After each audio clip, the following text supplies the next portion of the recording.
Minha Paraíba, muito boa tarde, estamos ao vivo, começando aí para você mais um Rede Verdade dentro da programação da sua TV Arapuã. São 14 horas, você acompanha aqui mais uma edição do Rede Verdade nesta quarta-feira, dia 3 de janeiro de 2023. A gente traz aqui as notícias políticas também e vai bater um papo bacana com uma figura que é uma referência para a gente aqui no jornalismo, que fez um livro aqui com memórias da nossa cidade de João Pessoa, o Sérgio Botelho. Mas antes, vamos lá, troco notícia aqui, para começar com a informação de que o deputado federal Wilson Santiago já é oficialmente aí o novo secretário de articulação política em Brasília do governo João Azevedo. Ele deixa aí o mandato na Câmara Federal, assume a secretaria.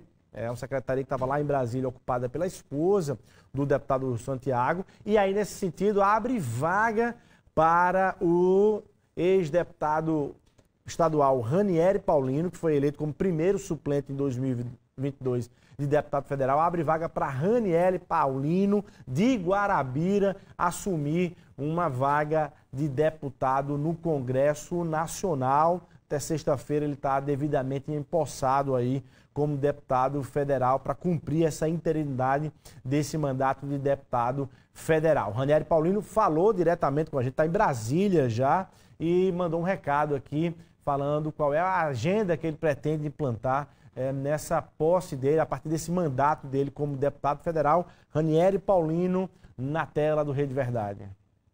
Oi, Luiz, boa tarde a você, a toda a sua bancada, uma boa tarde especial a quem nos prestigia com a audiência nesse instante, dizer que recebi com um senso de responsabilidade de representar a Paraíba no Congresso Nacional. Quero inicialmente agradecer a todos os envolvidos nesse desfecho, desde o nosso líder, deputado Hugo Mota, o deputado Wilson Santiago, o governador João Azevedo, que convidou o deputado Wilson para cumprir uma missão importante, e sei que vai cumprir com muita correção e com muito dinamismo, até pelo trânsito, pelo respeito que o Wilson tem aqui em Brasília, nos ministérios. Tenho desejo muito sucesso e renovar os nossos compromissos com pautas que eu sempre defendi, sempre defendi o aperfeiçoamento do serviço público, que perpassa também pela valorização do servidor, e a minha região tem um fosso aí de 25 anos sem um representante da Câmara Federal. O último representante, o último deputado federal que Guarabira teve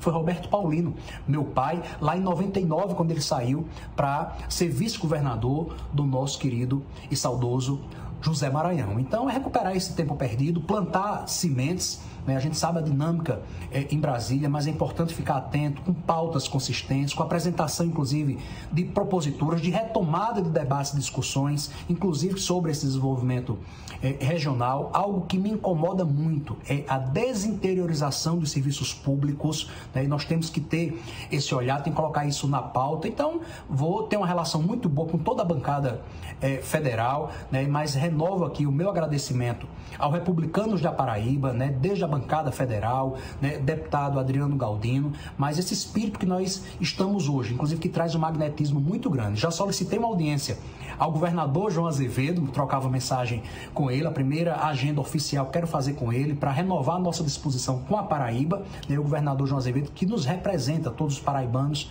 e paraibanas, até pela postura que tem conduzido o governo da Paraíba. Então, agradecer a nossa família, a minha família que sempre me apoiou. Atualmente eu laboro, sou empregado do Conselho Federal de Engenharia. Até o último instante estou cumprindo o meu papel aqui e aguardar a convocação da Câmara dos Deputados para assumir o mandato e renovar a nossa disposição. Um grande e fraterno abraço, renovar o meu respeito e o meu apreço a você e a toda a imprensa paraibana.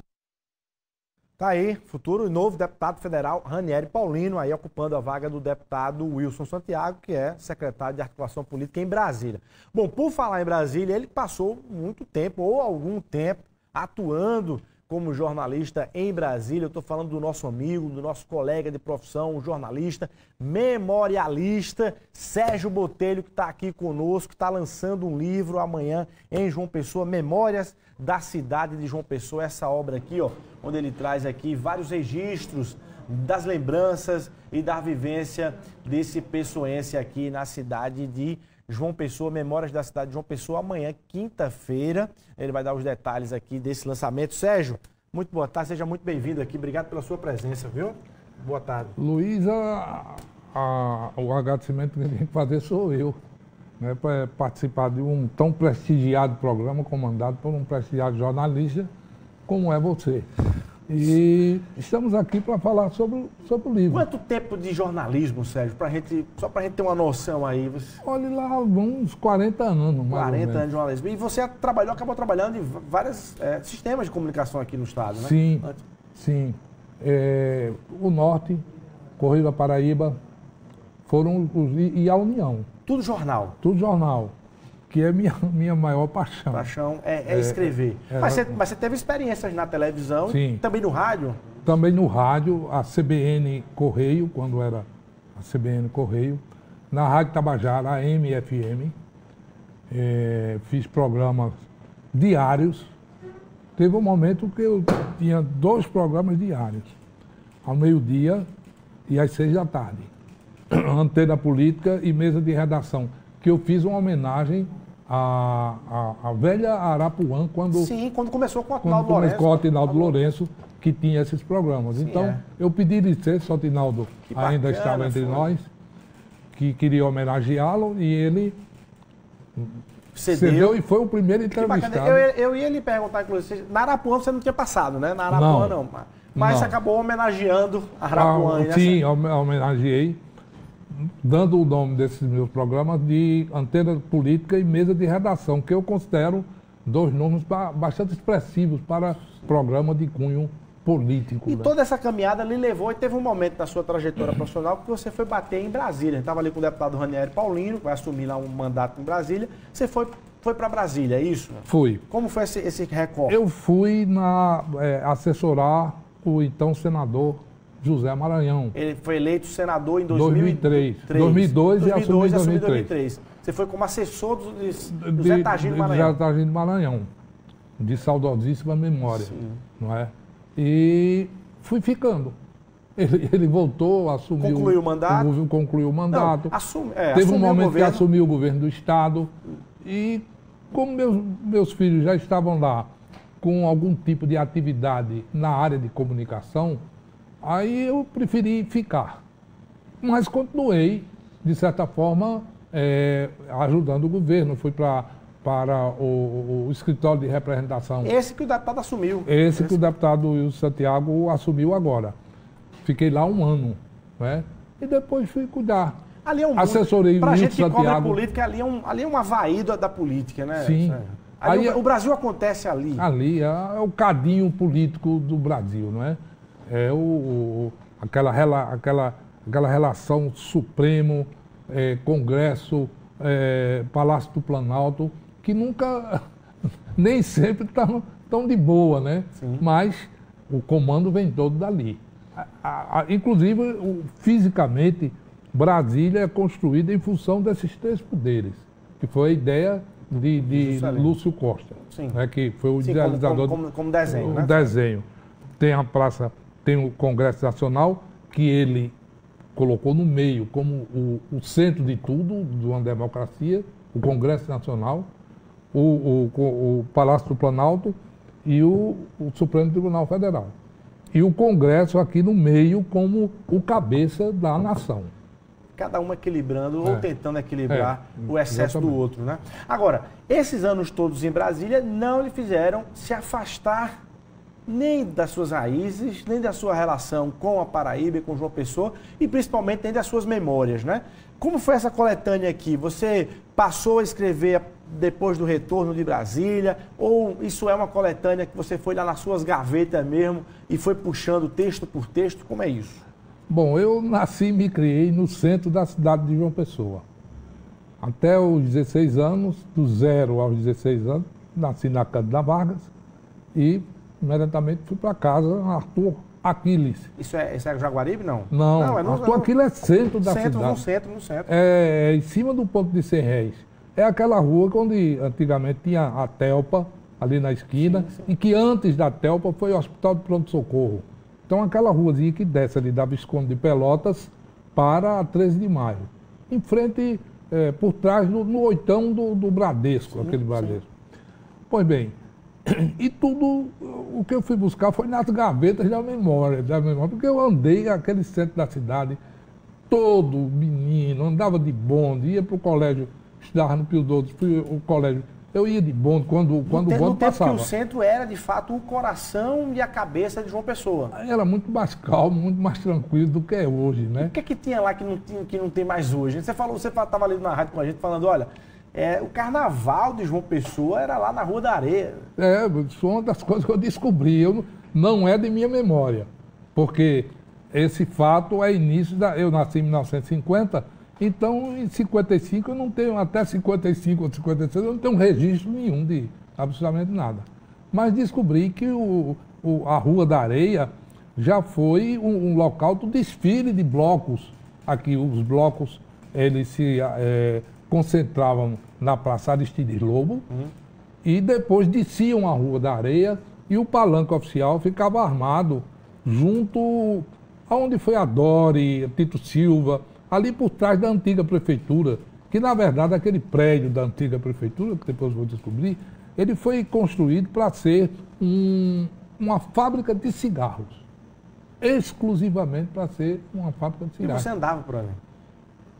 Todo o centro da cidade. Ninguém ia para a praia, não? Eu vou lhe perguntar, ninguém ia para a praia, não, Sérgio, nessa época? A praia era uma coisa meio inalcançável, né, sabe? Porque João Pessoa, ela é diferente. João Pessoa, por exemplo, você tem Fortaleza, Natal, Recife, Maceió, Salvador, Rio de Janeiro, São Luís, que nasceram na praia, nasceram no mar. João Pessoa nasceu no Rio. Foi chegar ao mar mais de 300 anos depois. Foi quando João Pessoa, foi quando construíram a Epitácio Pessoa, e aí João Pessoa chegou, isso em 1920, 1930, ainda muito incipiente. Em 1950, Tambaú ainda era uma coisa, mais ou menos um ermo. Um ermo. Tudo aquilo ali era alagado. Tudo porque aquilo precisou ser conquistado, aqueles terrenos ali de Tambaú. Assim como foi. Isso aí eu acho que você alcançou os programas Cura Bessa, Cura Manaíra, que era justamente para iniciar para poder construir ali, né? De construção, entendeu? E ocupação. Né? Então, Tambaú foi... A Epitácio Pessoa só foi pavimentada no governo de Zé Américo em 1950, foi quando ela foi pavimentada. Aí surgiu o Miramar, foram surgindo... Toda aquela região de Tambauzinho era conhecido como Imbiribeira, aquilo era o bairro da Imbiribeira, não tinha nada, não tinha, a não ser o campo do Botafogo, que depois o Botafogo trocou com o governo do estado, eles construíram o espaço cultural e o Botafogo foi parar no Almedão. Interessante isso, porque... Maravilha do contorno. Esse fluxo agora, a gente está tentando fazer o contrário, né? Quer dizer, décadas depois, a nossa luta aqui em João Pessoa é fazer com que esse fluxo retorne ao centro.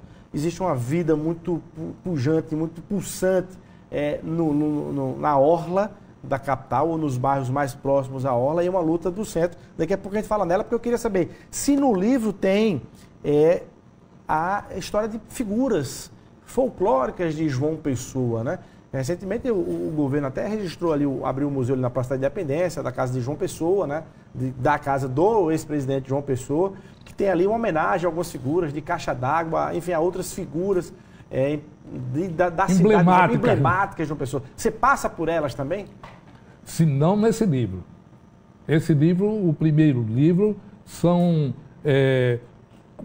coisas físicas. Certo. Prédios, praças. Lugares. Que fizeram história, lugares do centro histórico mesmo.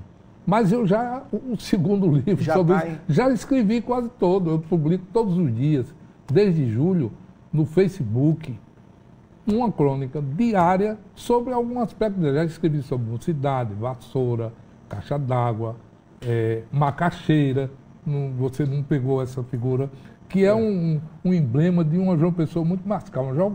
Macaxeira só andava na carreira e fazia um barulho de um carro, por todo canto. Mas hoje em dia ele não ia conseguir fazer isso. Você se espanta ao olhar a João Pessoa de hoje, Sérgio, e a João Pessoa daqui? Olha, para você, a gente não pode ser também muito saudosista. O meu saudosismo está no sentido de que a gente deve recuperar o centro histórico. Uma cidade que não tem história, ela não tem futuro, não tem presente, não tem futuro. Você, eu, todos somos o que somos em função dessas figuras que existiram, dessas ruas que a gente palmilhou, dos eventos que nossos pais, avós e nós mesmos participamos, eventos fantásticos. Por exemplo, a Festa das Neves. Ela hoje é um pálido. Reflexo do que foi. Muito pálido. A Festa das Neves era o grande acontecimento do ano de criança a adulto, a ancião. A Festa das Neves era o grande momento. Né? Hoje não é mais de jeito nenhum, não significa mais isso. Você tinha festas de rua, como por exemplo a Festa das Hortênsias, em Cruz das Armas, ali na Igreja de São José Operário. Você tinha a festa de Santa Terezinha no Roger. Você tinha a festa de Nossa Senhora da Conceição, lá na Miguel,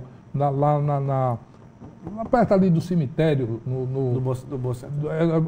Sim, bem perto, dali tem a Igreja de Nossa Senhora da Conceição, que fazia uma festa de rua também muito bonita. Você tinha as lapinhas do Cordão eventos tradicionais descentralizados. Todo canto você tinha festa. Eu quero lhe perguntar se é possível... A Torre era se é possível salvar o Centro Histórico de João Pessoa, mas vamos rapidinho para o intervalo comercial. Sim. E você volta, inclusive, para dizer aqui, convidar os amigos para estarem presentes no lançamento do livro aqui, Memórias da Cidade de João Pessoa, de Sérgio Botelho. Um minutinho só e a gente volta aqui no Rede Verdade.